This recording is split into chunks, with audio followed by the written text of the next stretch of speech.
Assalamualaikum warahmatullahi wabarakatuh. Salam sejahtera, Om Swastiastu, Namo Buddhaya, salam kebajikan. Masyarakat Indonesia dimanapun berada, semoga kalian selalu sehat. Kembali kita membahas tentang habaib di Indonesia beberapa waktu yang lalu. Dan bahkan sampai saat ini konflik antara habaib keturunan Ba'alawi dan keluarga Wali Songo terjadi konflik. Kali ini kita akan melacak asal-usul Habib di Indonesia. Siapakah sebenarnya Habib itu? Habib, siapakah dia? Gambaran Habib bagi masyarakat Indonesia barangkali adalah seorang laki-laki berwajah Arab, berjanggut, bersorban, dan mengenakan gamis. Namun, di luar soal tampilan, biasanya seorang Habib memiliki banyak sekali jamaah yang rutin menghadiri kegiatan keagamaan yang dilakukan olehnya. Namun, siapakah sebenarnya Habib itu? Sejarah mencatat keberadaan para Habib di Indonesia sudah berlangsung lama sejak sebelum kemerdekaan.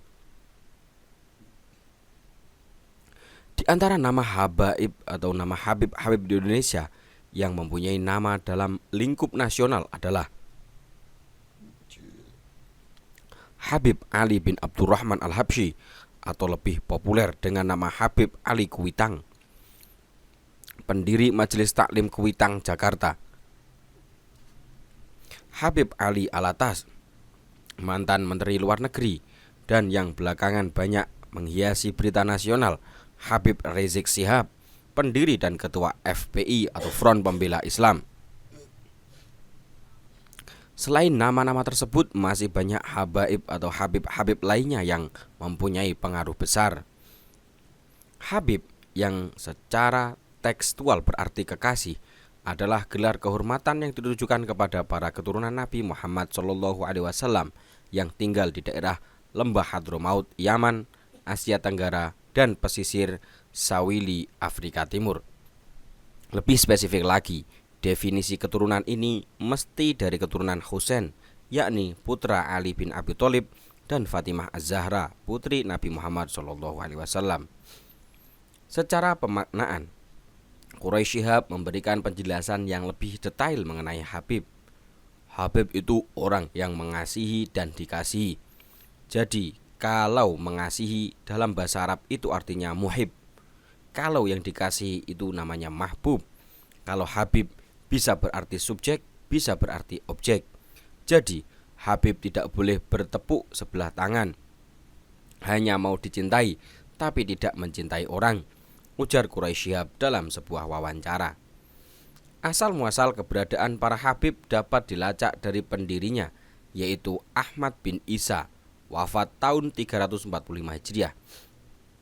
Pria yang lebih dikenal dengan nama Imam Ahmad bin Isa atau Imam Al-Muhajir ini adalah generasi ke-8 dari keturunan Ali bin Abi Thalib dan Fatimah Az-Zahra.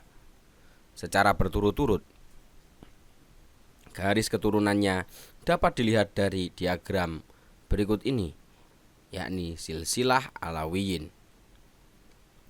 Ahmad bin Isa diketahui melakukan hijrah dari Basrah ke Hadramaut, Yaman bersama keluarganya pada tahun 317 Hijriah untuk menghindari dinasti Abbasiyah yang sedang berkuasa pada saat itu.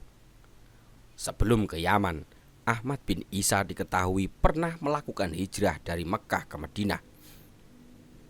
Dia kemudian tinggal di dekat kuburan buyutnya di Madinah. Beredar isu bahwa para keturunan Rasul akan mengambil alih kekuasaan. Isu tersebut membuat pemerintah yang berkuasa saat itu cemas, sehingga banyak keturunan Nabi yang diburu dan bahkan dibunuh. Karena hal itulah, akhirnya Ahmad bin Isa dan keluarganya memutuskan untuk berhijrah. Sementara, versi lain mengatakan bahwa Ahmad bin Isa adalah seorang yang alim, amil atau mengamalkan ilmunya, hidupnya bersih atau wara, pantang bergelimang dalam soal kehidupan dunia. Di Irak, beliau hidup terhormat dan disegani, mempunyai kedudukan terpandang dan mempunyai kekayaan cukup banyak. Mereka hijrah ke Hadramaut bukan karena dimusuhi atau dikejar-kejar oleh penguasa, melainkan karena lebih mementingkan keselamatan akidah keluarga dan pengikutnya. Mereka hijrah dari Basrah ke Hadramaut mengikuti contoh kakek buyutnya, yaitu Muhammad SAW yang hijrah dari Mekah ke Madinah. Ahmad bin Isa wafat di Husaisah, salah satu desa di Hadramaut, pada tahun 345 Hijriah. Beliau mempunyai 2 orang putra, yaitu Ubaidillah dan Muhammad. Ubaidillah hijrah bersama ayahnya ke Hadramaut dan mendapat 3 orang putra, yaitu Alwi atau Alawi, Jadid, dan Ismail. Pada akhir abad ke-6 Hijriah, keturunan Ismail dan Jadid dikatakan tidak mempunyai kelanjutan, sehingga mereka punah dalam sejarah. Sedangkan keturunan Alwi tetap berlanjut. Keturunan dari Alwi inilah yang kemudian dikenal dengan kaum Alawiyin. Maka secara khusus, istilah Habib mengacu kepada keturunan Alwi bin Ubaidillah, wafat awal abad ke-5 Hijriah. Ahmad bin Isa semasa hidupnya dikenal sebagai orang yang berilmu tinggi dan berbudi tinggi. Selain itu, beliau adalah keturunan Nabi Muhammad SAW, sehingga banyak orang yang beranggapan bahwa beliaulah pewaris agama Islam serta Ahlul Bait yang sah. Berdasarkan fakta tersebut, maka dalam perkembangannya, wilayah Hadramaut menjadi semacam sekolah bagi orang-orang yang ingin menimba ilmu agama Islam. Walaupun sebenarnya di sana tidak ada institusi formal, hubungan antara murid dan guru di sana lebih diikat dalam bentuk ikatan spiritual. Di kemudian hari, sekolah Hadramaut dikenal memiliki aliran tersendiri yang disebut At-Thariqah Al-Alawiyah atau Thariqah Alawiyin.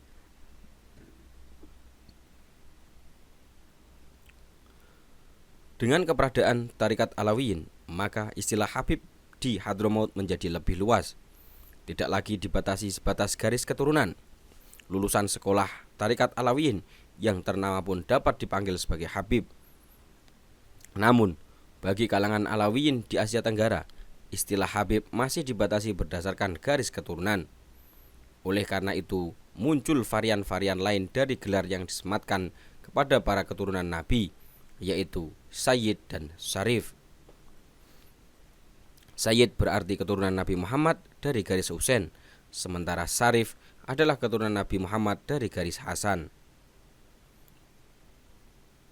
Demikian melacak asal-usul Habib di Indonesia bagian pertama. Kita akan membahas dalam beberapa bagian, bersambung ke bagian kedua.